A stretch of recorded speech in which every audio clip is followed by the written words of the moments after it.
Good morning students. मैं doctor Neeta Kanungo, associate professor SPC government college Ajmer.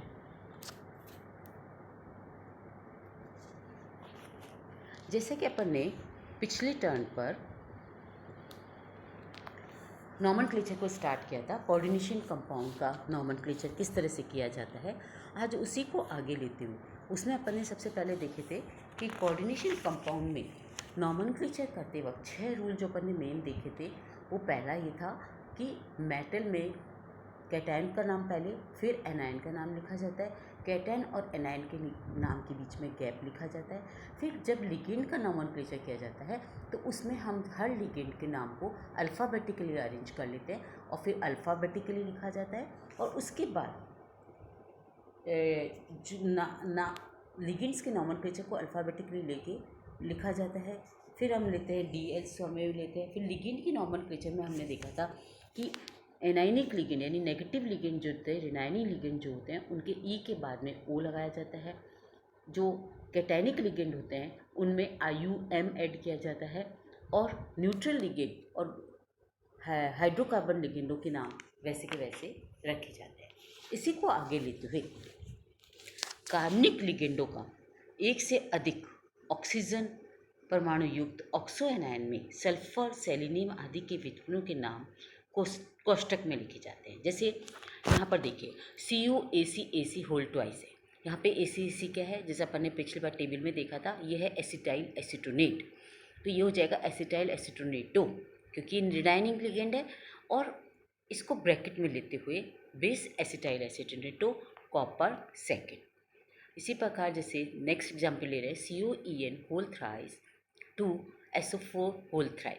यहाँ पे EN होल थ्राइस 2 जो है वो इथिलीन डाइअमीन है, कोबाल्ट थर्ड सल्फेट।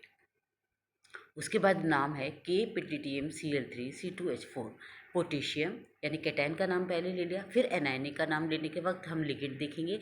इनमें लिगेंड में है इथिलीन है और क्लोरो है। तो पहले आएगा ट्राईक्लोरो, फिर इथिलीन।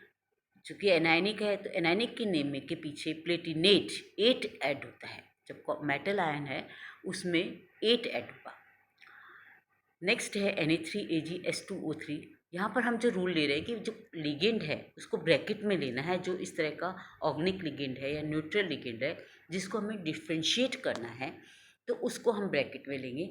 S2O3 थायोसल्फेटो, हमने इसको ब्रैकेट में लिखा थायोसल्फेटो। तो ये चीज़ हुई ऐसे लिगेंड जो कार्बनिक लिगेंड एक से अधिक ऑक्सीजन युक्त होते हैं। इसके बाद आता है एम्बीडेंटेड लिगेंड। एम्बीडेंटेड का नाम लिखते वक्त हमें बताना पड़ेगा कि धातु परमाणु में कौन से परमाणु उपसहस्त्रक बंध बनाए हैं, जिसमें पहले कप्पा टर्म लिखी होती है, जैसे MSCN एंड MNCS को प्रदर्शित करने के लिए हम थायोसाइनेटो KS अथवा थायोसाइनेटो KN लिखते हैं। इसी प्रकार NO2 लिगेंड के नाइट्रेटो KN, ONO लिगेंड को नाइट्रेटो KO लिखेंगे। जैसा हम देख चुके हैं कि संकुल आयकों में संकुल उदासीन अणु हो सकता है, संकुल धनायन भी हो सकता है और संकुल ऋणायन भी हो सकता है। तो इस केस में जब यदि संकुल उदासीन है तो उसका नाम लिखते वक्त हम एक लाइन में लिखेंगे। जैसे हमने पहले भी देखा इस रूल को कि एक कंटिन्यूस लिखेंगे, प्लेटिनियम Cl2NH3 होल ट्वाइस। तो यहाँ पे 2 लिगेंड है, क्लोरीन और अमोनिया। तो पहले आएगा अमीन, फिर आएगा chloro, di ammine di chloro platinum second. इसी प्रकार से copper ACAC whole twice 20 acetyl acidato copper second आए। अब यदि आता है यदि संकुल ऋणायन हो तो उसके नामांकन युक्त के नियम के अनुसार धातु के अंत में 8 लगता है। जैसे अभी ऋणायनिक है निकल CN होल 4-2, तो लिगेंड क्या है साइनाइड टेट्रासाइनो निकिलेट, यानी मेटल आयन के पीछे 8 लग गया, सेकंड आयन। इसी तरह से FeCN6-4 hexacyano ferret second ion. इसी तरह से तीसरा नाम है K3Al C2O4 whole thrice potassium trioxalato aluminate third. यहाँ पे पहले कैटायन का नाम ले लिया पोटेशियम। अब यहाँ पे एक और चीज़ बतानी कि पोटेशियम का नंबर नहीं लेंगे, क्योंकि हमने जब एनायन जुड़ा है और ऑक्सीडेशन स्टेट लिख रहे हैं तो ये अपने आप में बताता है कि +3 चार्ज से बैलेंस हो रहा है, तो हम इसमें नंबर नहीं लेंगे। K3Al-C2O4 whole thrice potassium trioxalato aluminate third. यदि किसी यौगिक में धनायन व ऋणायन दोनों संकुल हो,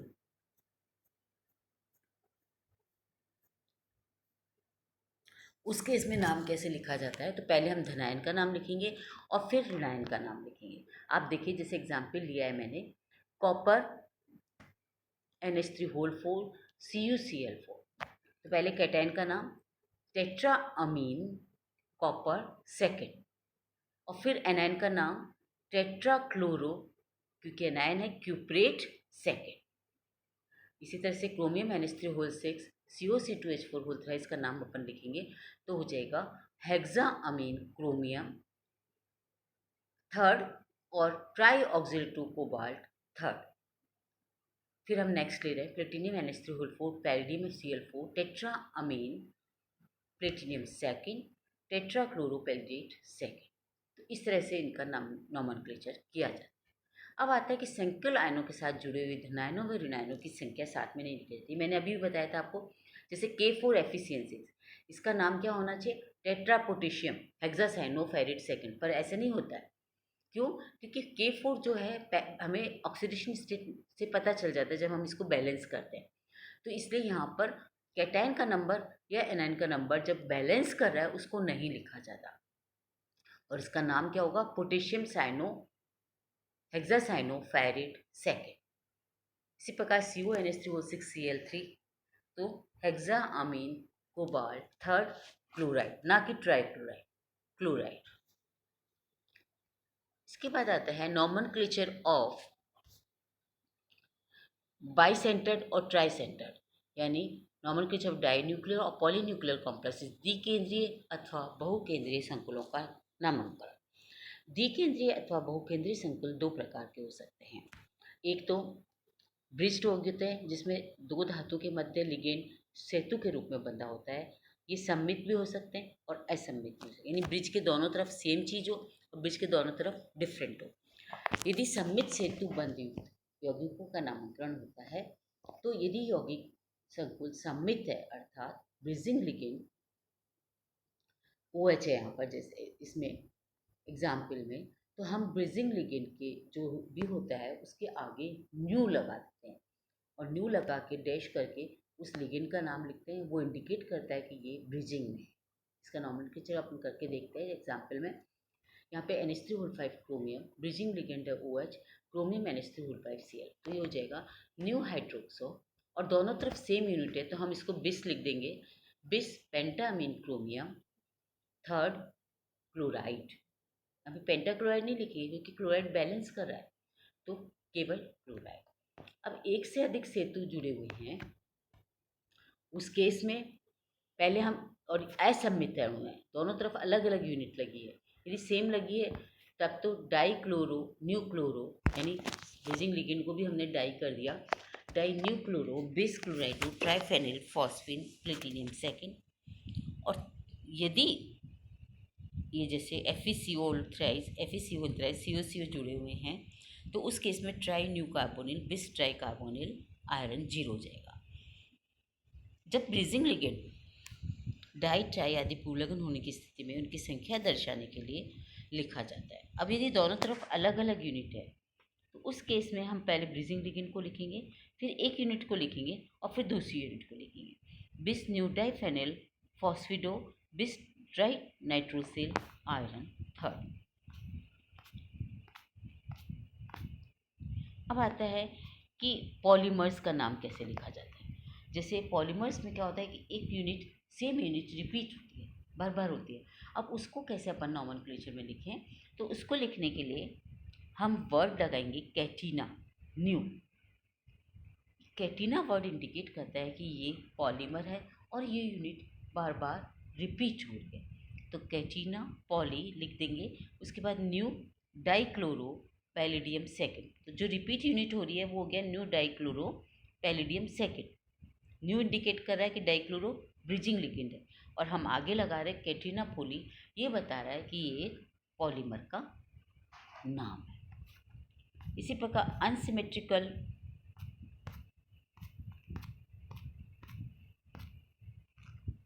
का नामकरण करते वक्त जैसे यहाँ पे NH3 होल 4 CO और दूसरी तरफ है NH3 होल 2 Cl2, यानी दोनों तरफ ब्रिजिंग लिगेंड भी अलग अलग हैं, दोनों जो साइड के लिगेंड्स है वो भी अलग अलग हैं। ऐसे केस में नाम लिखते वक्त न्यू अमीनो, हम यहाँ से ऊपर से स्टार्ट होंगे, न्यू अमीनो, फिर हेक्सामिन, फिर then dichloro, mu hyperoxo dicobalt third chloride, जो कि बैलेंसिंग यूनिट है Cl2। तो इस तरह से इसका नामकरण किया जाएगा। इसके बाद आता है धातु धातु बंध युक्त यौगिक। इन यौगिकों का नामकरण करते समय हमें निम्न बातों का ध्यान रखते हैं कि धातु धातु बंध युक्त अणु यदि सिमेट्रिकल हैं तो उसके नाम के पहले ग्रीक के अक्षरों से पूर्व लगन लिख दिए जाते हैं, जैसे CO5 Mn, MnCO5, बिस पेंटाकार्बोनिल मैंगनीज, बिस पेंटाकार्बोनिल मैंगनीज।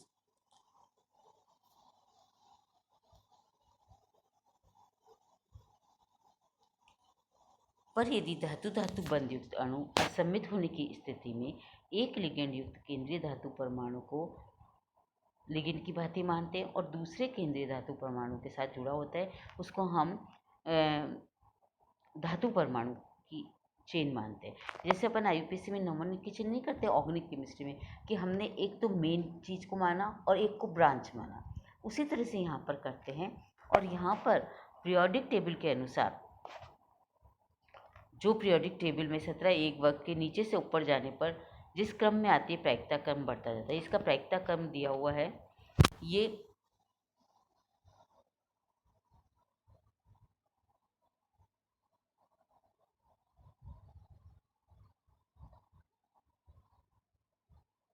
प्रायिकता क्रम जो है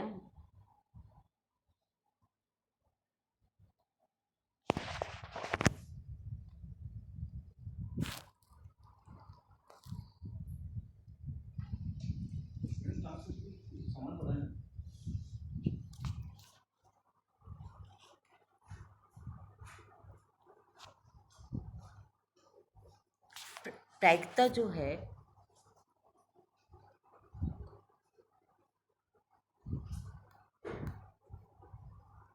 ये तत्वों का प्रायिकता क्रम जो है फ्लोराइड से स्टार्ट होकर fluoride, chloride, bromide, argon, then oxygen, sulphur, selenium, tellurium, polonium, nitrogen, phosphorus, arsenic, antimony, bismuth, carbon, silicon, germanium, tin, lead, इस तरह से करते हुए हम इस तरफ आते हैं। तो प्रायिकता जो है फ्लोराइड से बढ़ रही है और स्पायरल रूप से चलती जाती है। जैसे अपन नाम लिखें कोबाल्ट CO4CO, ReCO5। संकुल में कोबाल्ट की तुलना में प्रायिकता क्रम में रीनियम अधिक प्रायिकता वाला धातु है, अतः इसमें रीनियम का संकुल मानते हुए उसका नाम दिया जाएगा और नाम हो जाएगा पेंटाकार्बोनिल कोबाल्टियोरीनियम। उपयुक्त समस्त नियमों को स्पष्ट करने के लिए कुछ यौगिकों के सूत्र भी सारणी में दिए हैं। ये थे सारे रूल्स जो अपन ने लिए, जो नॉमेनक्लेचर करते वक्त अपन यूज़ करते हैं कोऑर्डिनेशन कंपाउंड में। नेक्स्ट अपन लेंगे writing formula of coordination compound. अब कुछ यौगिकों के नाम अपन देख लेते हैं, जैसे Na2COCl4। यहाँ पर अपन देख रहे हैं सोडियम बैलेंसिंग है और हो जाएगा टेट्राक्लोरो क्यूप्रेट सेकेंड।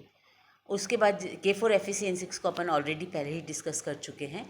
तो इस तरह से ये हुआ nomenclature of coordination compound. Next upon turn पे लेंगे कि writing formula of coordination compound कैसे किया जाता है। Thank you.